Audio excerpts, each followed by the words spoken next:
Today's edition of Off the Menu is sponsored by the St. Louis Science Center. Hey, it's St. Louis Post-Dispatch restaurant critic Ian Frobe with Off the Menu. This week I visit the O'Fallon Brewery's new facility in Maryland Heights.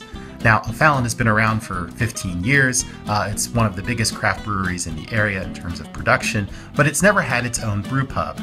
The O-Bar fixes that. Now, brew pubs in St. Louis have sort of developed greatly over the years. You have on the one hand the Schlafly Tap Room, which does classic pub fare but with the chef's touch. You have the smaller, more idiosyncratic menus that you can find at places like Civil Life or Perennial Artisan Ales.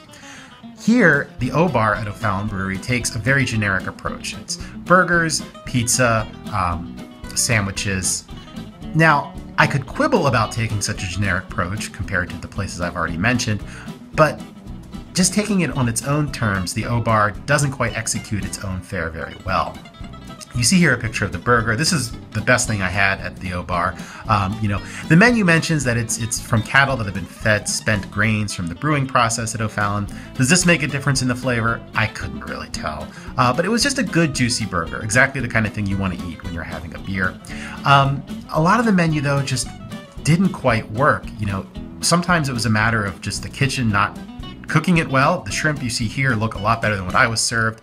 The shrimp, which are marinated with soy and O'Fallon IPA and some lime, just were obliterated on the grill. A lot of dishes just didn't get that beer flavor that they promised into the dish. There were ribs, grilled ribs, not smoked, that are supposedly basted with beer but tasted mostly of salt. The roast beef sandwich comes with a dipping sauce that is, again, supposedly flavored with O'Fallon's acclaimed smoked porter, but again, tasted mostly of salt. Just a lot of little things like that add up to very, not very flavorful or too salty food. So I think the O-Bar, the first thing it needs to do is just fix the menu that it has, and then we can come back and talk about, whether it needs to be a little bit more ambitious or to set itself apart from sort of that generic brew pub template. You can read my entire review at stltoday.com or pick up a copy of Go this weekend, and I'll be back next week with more Off the Menu. They're here. Are you ready? Robots at the St. Louis Science Center OmniMax Theater.